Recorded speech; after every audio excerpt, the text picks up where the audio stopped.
Hi guys, West Country Explorer here. I'm in West Wycombe and I'm going to have a little look around the Hellfire Caves. I've been here once before, 9 years ago when we last cycled tour, so I thought, yeah, got to come back again. So guys, let's go around, look around the caves.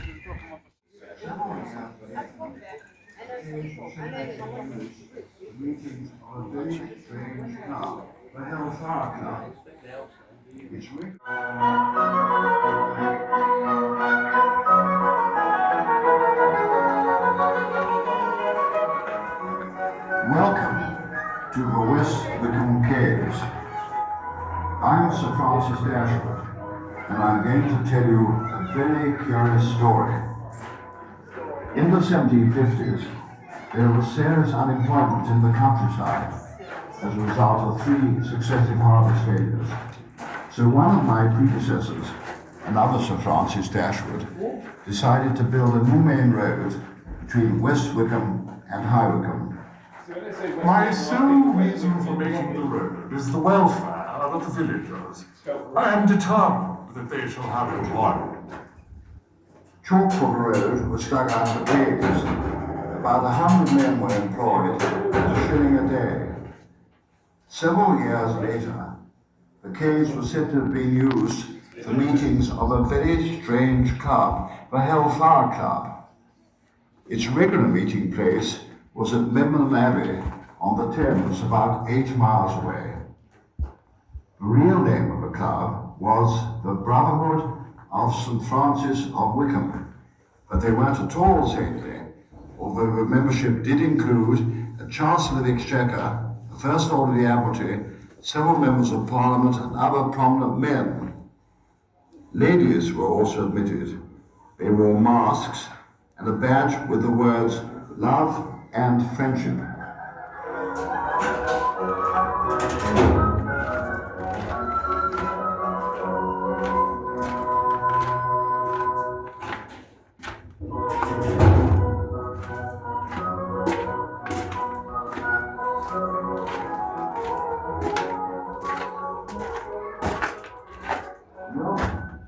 To the West Wycombe Caves.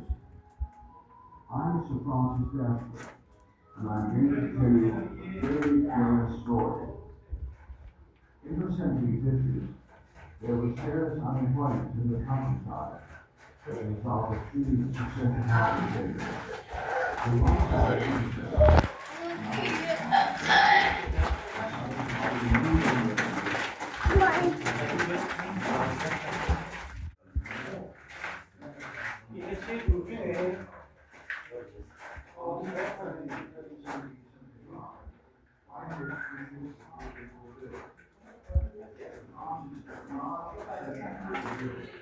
followed by a company of expedition, fire, and a band with fife, flutes, horns, and a muffled drum.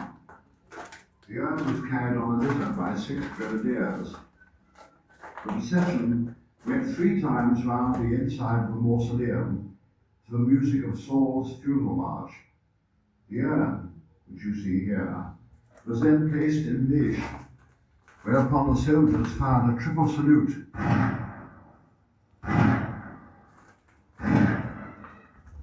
Accompanied by repeated salvos from the cannons on the frigate on the lake. For years afterwards, Whitehead's ghost was seen flitting about the place. It's certainly rather creepy down here, isn't it?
Those little kids are creating hellfire.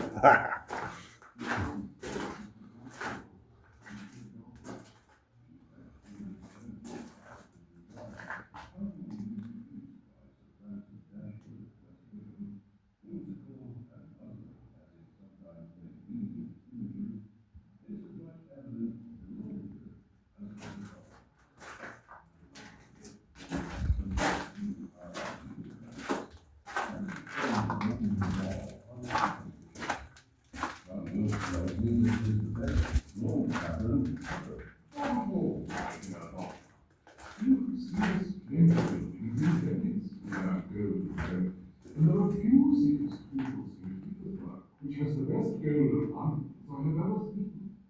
The Kremlin in Moscow is full of them too. I wanted the church to present a great prospect, not the gloomy old ruin it used to be. I was climbing to my golden wall to see view. A fine day you can see as far as Camden, where John Norris has built a similar tower with a golden wall. We exchanged signals from our golden walls using mirrors to deflect the rays of the sun. What a capital notion! I have heard of heliographic lighting in the tunnels of the pyramids, but not of overland signaling. You certainly have some novel ideas. You can still climb up the tower when it is open and see the magnificent view, but the golden ball, which seats 6 people, has had to be closed because of damage by vandals.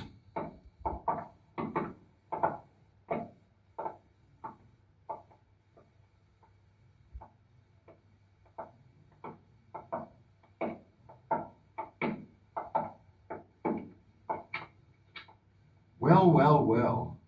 Fancy running into Sir Francis and that great American friend of his, Benjamin Franklin. Franklin often stayed at West Wycombe and visited the caves in 1772. He wrote afterwards to a friend, Mr. Dacour, in Philadelphia. The exquisite sense of classical design, charmingly reproduced by Sir Francis Dashwood at West Wycombe, whimsical and puzzling as it sometimes may be in its imagery, is as much evident below the earth as it is above it. I must admit, you have some exceeding odd ideas, Francis.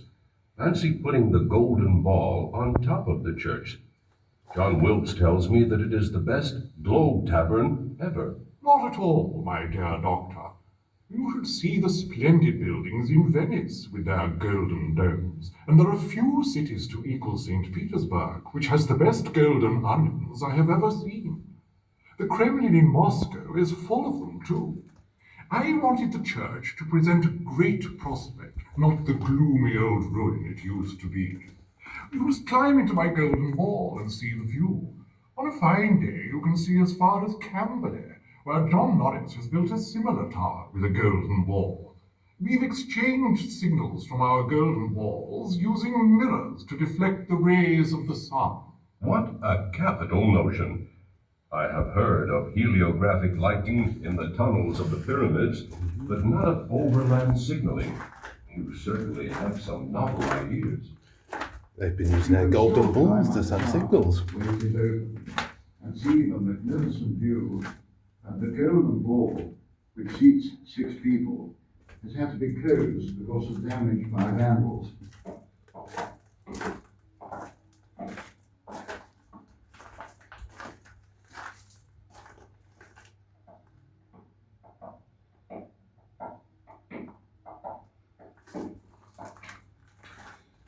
Well. Fancy running into Sir Francis and that great American friend of his, Benjamin Franklin. Franklin often stayed at West Wycombe And this is the case in 1772. The prince, Mr. Dashwood, in Philadelphia. The exquisite sense of classical design, charmingly reproduced by Sir Francis Dashwood at West Wycombe, whimsical and puzzling as it sometimes may be in its symmetry, is as much evident in the reader as it is.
That there's just a little passage where you can go along to avoid going through the banquet hall if you want to.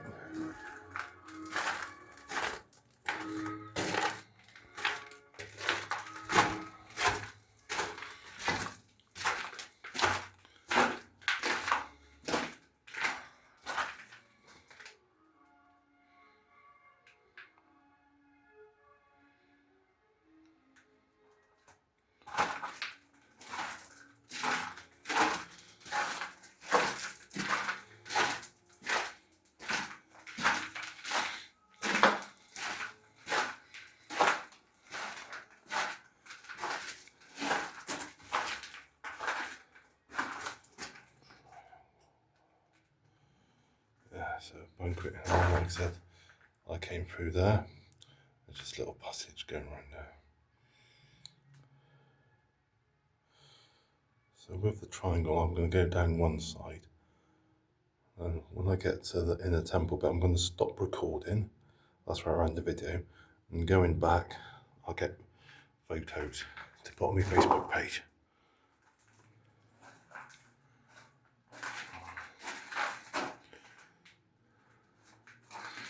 Right, so I think I might go down this way.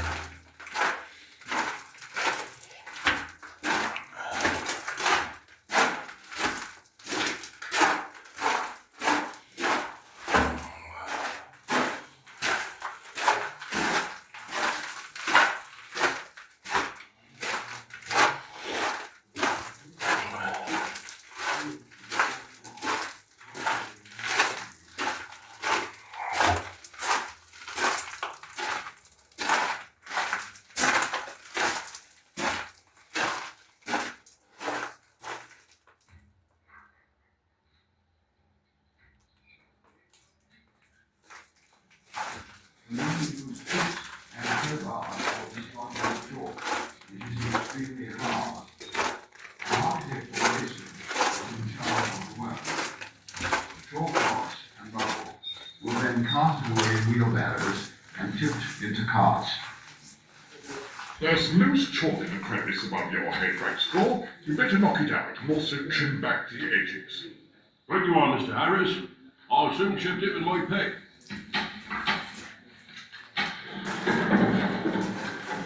That will do now, sir. Thank you. You're making a nice job of this cave.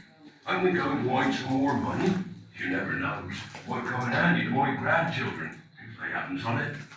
Not until it's all finished. Then maybe we'll hide some at the end. Some 18th century coins were found in 1973 in a crevice in the banqueting hall.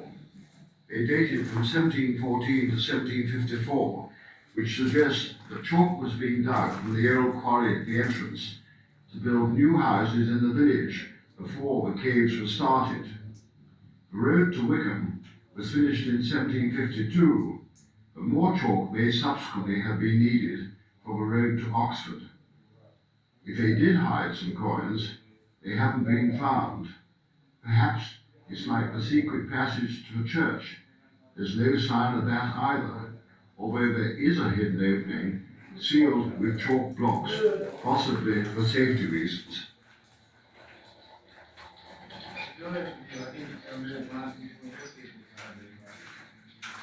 Barrows and tipped into carts. There's some loose chalk in the crevice above your head, right straw. You better knock it out and also trim back the edges. Right you are, Mr. Harris. I'll soon chip it with my pick.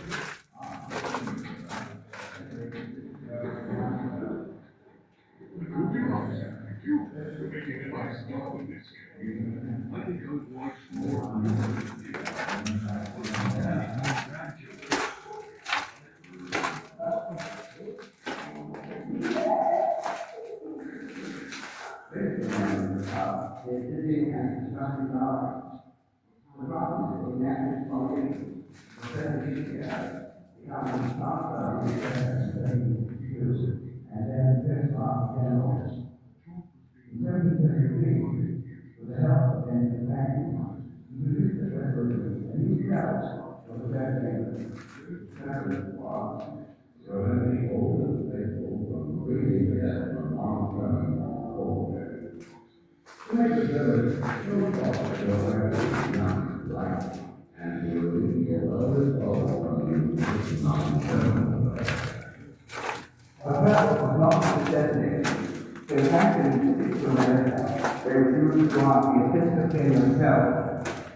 The Protestant relocated was for his architectural work with Wycombe, where he went on building temples and improving the landscape right up until his death in 1781. Anyhow, this is the end of my story, and I do hope you enjoyed it. It's also the end of the caves. So mind you don't get lost on the way out, or you might have to spend the night there.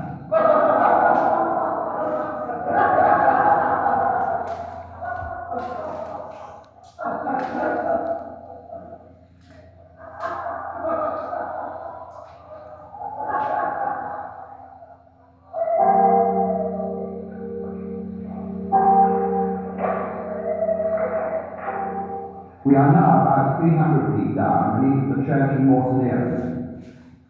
This river is called the River Styx, after the legendary river which separated this world from the underworld.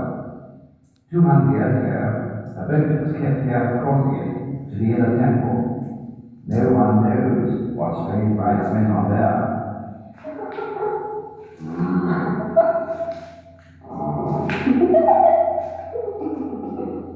Most of the members of the club did busy and constructive lives. Sir Francis was an active politician for 36 years, becoming Chancellor of the Exchequer in 1762 and then Postmaster General. In 1773, with the help of Benjamin Franklin, he produced at West Wycombe a new prayer book for the Church of England. Its purpose was to prevent the old and faithful from freezing to death from long sermons in cold churches. to make the service so short as to attract the young and lively, and to relieve the well-disposed from the infliction of interminable prayers. The prayer was not a success in England, so Franklin took it to America, where he was used to draw up the Episcopalian prayer. Sir Francis' real claim to fame was for his architectural work at West Wycombe, where he went on building temples and improving the landscape right up until his death in 1781. Anyhow, this is the end of my story, and I do hope you've enjoyed it. It's also the end of the pages. The mind will get lost on the way out, or you might have to spend the night